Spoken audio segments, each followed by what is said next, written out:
What's up, everybody? How's it been going? I know it's been a while since I've done any videos, and I'm sure most of you have probably seen a few videos that are getting backdated.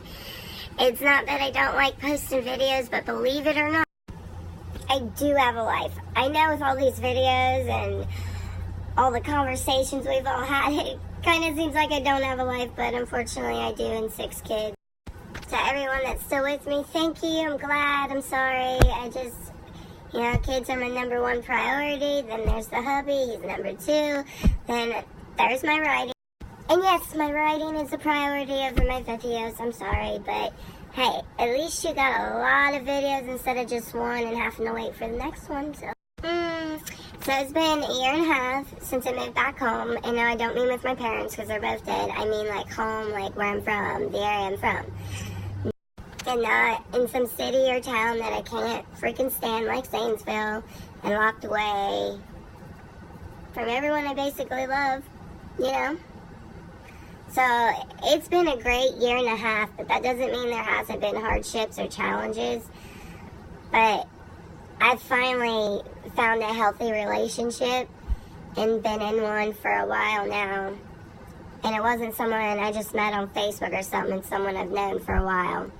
So it's been a really nice feeling getting to experience what a real relationship's supposed to be like and seeing how mature my kids have gotten and how much better behaved they've gotten. I'm really freaking proud of them.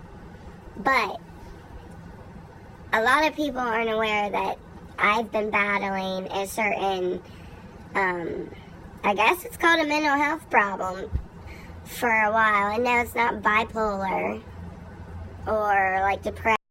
But a lot of people don't know that I've, for almost 10 years, I'd say 9 years now, have been battling a health issue that, up until it happened to me, I didn't really think it was a real thing. I thought it was just like something people did for attention, and I never understood it until it happened to me. But this shit's real, and I hate it, and it has taken a toll on my life, but not like it did in the month of June, because in the month of June I was really down for a while. Not like down sad, I mean like my whole system, everything was just kind of off the wall, and it wasn't controllable at all. I wasn't able to enjoy fun things.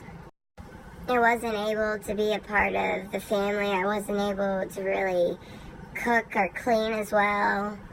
It felt like every other minute I had to stop what I was doing and like go for a walk, or I had to go in an isolated place because I didn't want my kids to see me like that.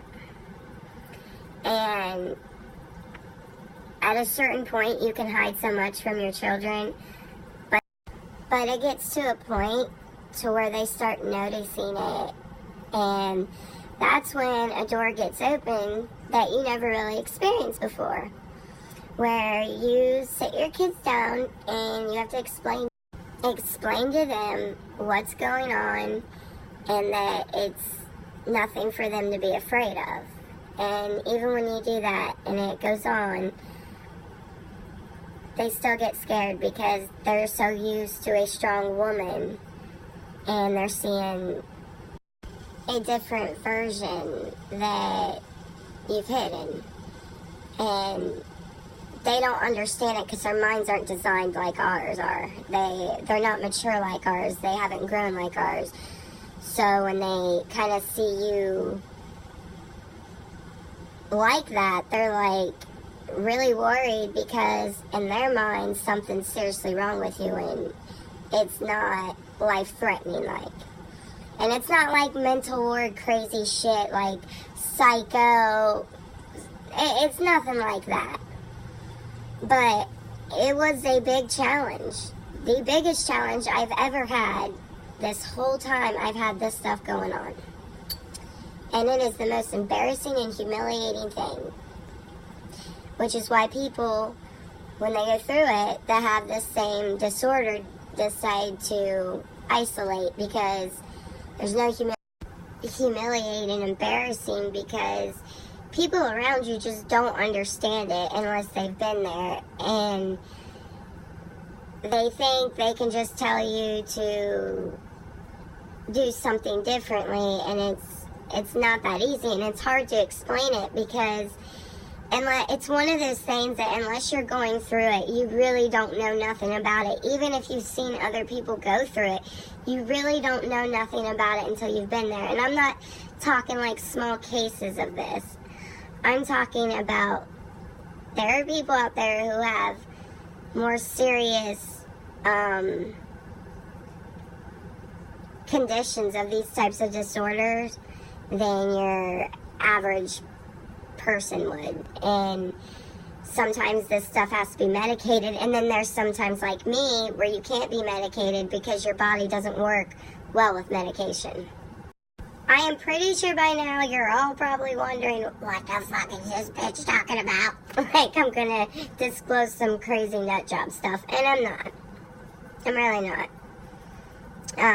Now, the reason why it's so hard to manage is people from the outside looking in don't understand it, and you kind of do look like a crazy person, but you're not crazy. So, what is this disorder? I have 3 of them, actually. First one, general anxiety. And anxiety has different types of it. And that's why it's kind of crazy. So I'll just keep it simple. So I've got general anxiety, I've got panic attack disorder, and I've got PTSD. Now, having one of those, or just like one class of those, is very manageable. It is. And what I mean by that is like anxiety, you have normal anxiety, what we all get. And then you have like social anxiety, where people have issues being around other people, or you have claustrophobic, you have general anxiety. I mean, you've got a lot of those. Or even if you're just diagnosed with panic disorder, even that by itself, it's fine, because panic disorder, like panic attacks, they don't last as long as anxiety attacks. And people think it's so simple. It's so simple to manage or to get over, and it's just not that simple, because if it was that simple, people would get over it. But I wasn't fortunate enough to be diagnosed with just one. I have 3 of them, and when you have 3 combined like that, and it's not treated, because I ain't ashamed to say I see a counselor for my anxiety and shit. I don't give a fuck, you know? I mean, oh well. But like sometimes it needs medicated, and mine unfortunately needs medicated. But the problem is my body doesn't work well with medications, and that's where we come to the story. But before we get there, I want to say this. Another thing a lot of people from the outside don't understand is they think that there's a trigger all the time. They think it's like something has to happen for anxiety or panic attacks or an episode of any kind, and that's not the case. You could be sleeping and it pops up like, oh hey bitch, wake up, we gonna go in freak mode. No the fuck we ain't. Yes the fuck we is. Boom. And a lot of people think it happens because there's something going on in your life, or you're not happy about something. That's kind of like somewhat true and somewhat not. Like, you can be a really happy person and live with anxiety, and the rest of the world won't know it, because people do hide this well. It's very personal. Like, this is very personal and hard for me to discuss, but I'm choosing to do it because I'm sure there's someone else out there who's been in the same spot I am and feels so alone, and like nobody understands them. And it's really hard battling it, because you have a life that it is consuming, and people don't understand it, and they want to do things with you, they want to have fun with you. They don't know how to help you. That's their biggest problem. When someone does not know how to help you, they get frustrated. And then there's some that are just assholes and mean about it.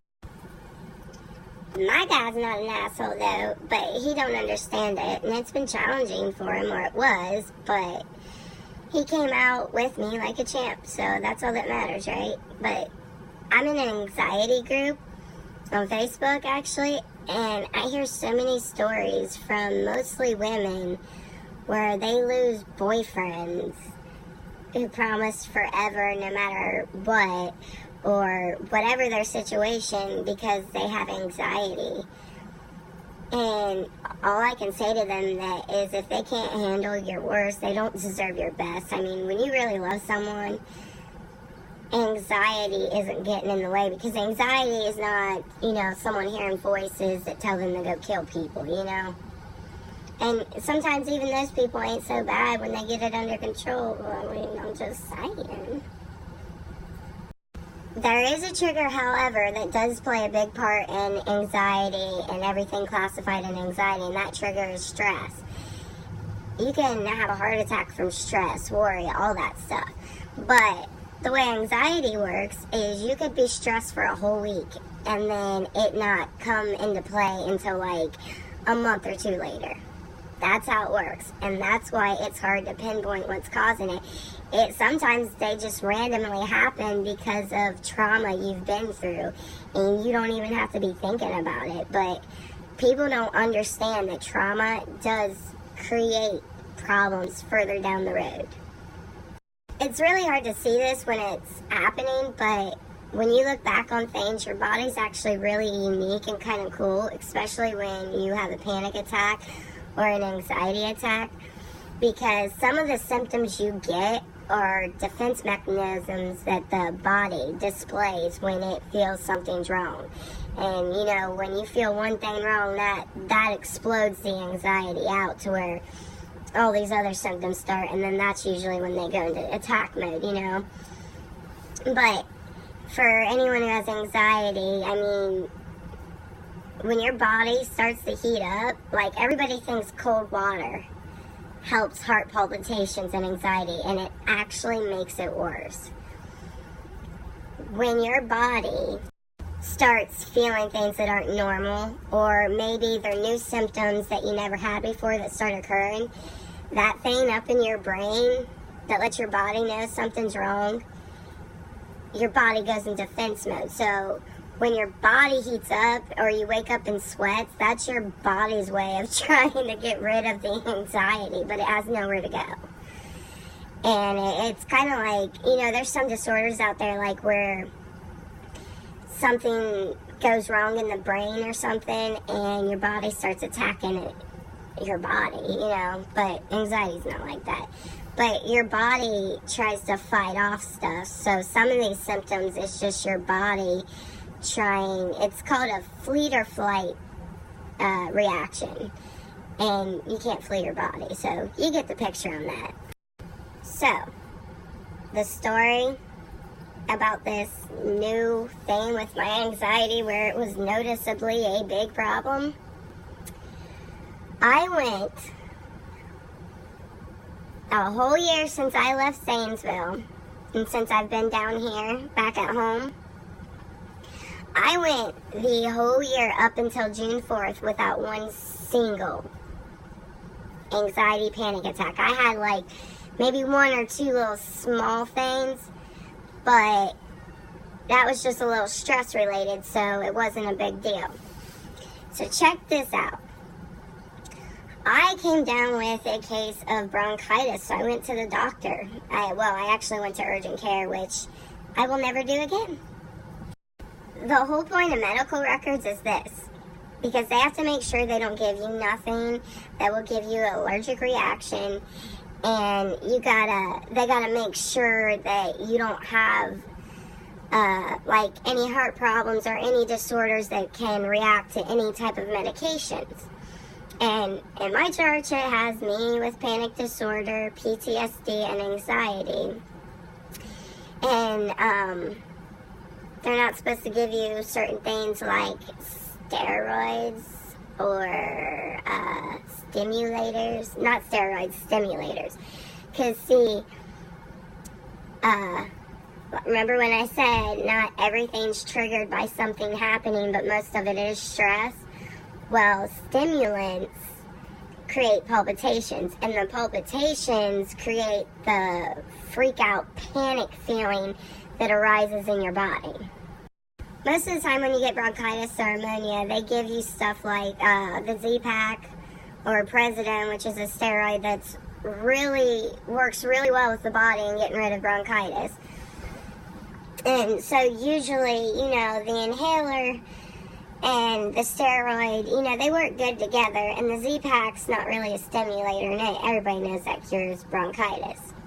I've been on all of them before, never really had any problems. I had a few heart palpitations, but I knew that, steroids cause that. But when I went to urgent care, he listened to my lungs, so he gave me 4 things. He gave me the inhaler, he gave me the Z-Pak, he gave me the steroid President, and he gave me a cough suppressant called Bromfed DM. And that's what happened. So I was kind of leery about taking it, and I don't know why. It was just a gut feeling, but everybody's like, no, you're just being paranoid, take it. So I did it. They said take it every 4 hours. I took it every 4 hours. My last dose was June 3rd at 4 p.m. Well, June 4th at 2 a.m., I woke up and I was just drenched in sweat. My body was overheating. That was a symptom I've never had before, so it gets scary when you get new symptoms of anxiety, especially the ones I'm about to tell you about, because your mind, you, and your body all know, wait a minute, hold the fuck up, these ain't normal symptoms of anxiety or panic or PTSD. Something's wrong.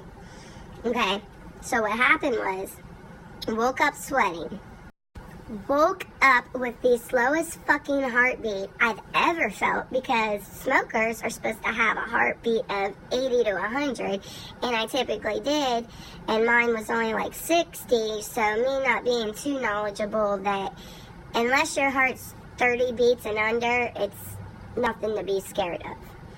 But I didn't know that at the time. And when I stood up, I literally fell back down because the room was spinning. When I was laying down, it was like foggy, fuzzy. My vision was all messed up, and I was dizzy. I mean, crazy dizzy I've never felt before. Went downstairs and used the bathroom, and all of a sudden, my heart is just crazy off the wall. And I'm getting pains everywhere. I mean, it was hot flashes. It was all different than what I normally experience. So we went down to the firehouse because I didn't feel like calling an ambulance. Because my mind, even though I thought I was legitimately having a heart attack or something was wrong with me, I didn't want an ambulance called to my house making a scene if it was just anxiety and panic. But when I got there, he did an EKG on me, and the guy was like, you don't have to go tonight. If you want to, we'll take you, or you can drive yourself, but I'm very concerned about how irregular your heart is. Heartbeats, like the pulsate or whatever the fuck you want to call it. He said that's not normal, and I tried to explain it's anxiety. He said that's not what is happening. Your heart's not racing. Your heart's bouncing all over the place. It's very irregular.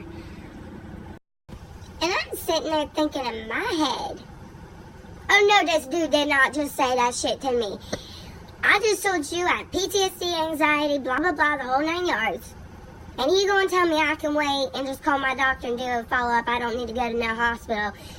But you're sitting there telling me that I have an irregular heartbeat and it's very not normal and I need to see a doctor as soon as possible. I took my ass to the motherfucking hospital. Yes, the fuck I did. Yes, the fuck I did. That ain't fucking normal. And I drove myself there smoking cigarettes because I was so fucking stressed, even though the cigarettes was making it worse. But it also made it better. It was crazy when I got there. The hospital's like, I I can't believe he told you that. He shouldn't have told you that. I can't stand when people tell people that to think they know everything. So if you're all still with me, because I know this video is long, I'm sorry. There's just no short way to tell this story. This is literally the short version. And I had to throw in some stuff about anxiety. Anyways. So, get there, they run blood work, they do everything but a CAT scan and MRI. And he comes back and tells me to stop taking the Bromfed DM medication and that it was just heart palpitations, nothing else. So I went home, ended up back in the hospital later that night, and it went on throughout the whole day, like it would not stop. And it was scary because I've had plenty of anxiety and panic attacks before. I had never had anything like this happen. So I went back, and a younger doctor figured out what the hell was wrong with me. It's called a dystonic reaction to a medication. But that wasn't all he discovered. He discovered that I am allergic to antihistamines. I can't take them. And on top of that, I was drinking coffee because nobody knew to tell me that that wasn't okay, because in my medical records it shows what all I have, and I drink coffee and there hasn't been any issues but palpitations here and there, But on top of giving me that, I was on 3 stimulators and caffeine. And because I'm allergic to Bromfed, it created episodes of anxiety and panic and all that crazy shit that you literally couldn't turn off. I couldn't turn it off. So he gave me Ativan to calm me down. And it worked. And it was great. And then 24 hours after it wore off, there we was again. So I ended up going back to the hospital. By the time this was all said and done, I had went to the hospital a total of 4 times. But in between there, I was given Ativan at 2 different hospital visits, and the last one was for Valium. Now, here's the funny part. The last one I went to was because of a medication called Lexapro for anxiety. And I started getting drowsy and dizzy, and it was creating panic attacks, so we had to discontinue that. We had to discontinue something before that. So when I went to see my physician that I've known for years, he did a gene test on me. And what this does is they test your DNA, and it tells them they have your green, your yellow, and your red. Your red is stay the hell away from. Yellow's like 50-50, like you might have to adjust doses and stuff. And green is that's their body. That's what their body can handle. My problem is what was in the green wasn't very much for me.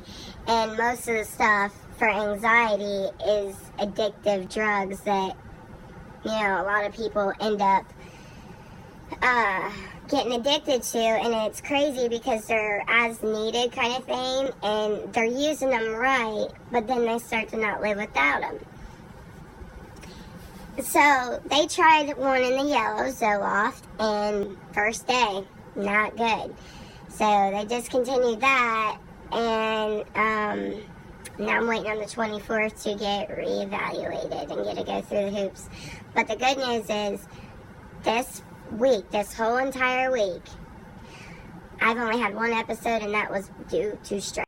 They also discovered through my doctor, who did the gene test on me, that I was, through more blood work they did, that I was vitamin D deficiency. So they gave me these vitamins I take once a week. They've got like 10,000 milligrams of what you're supposed to have. And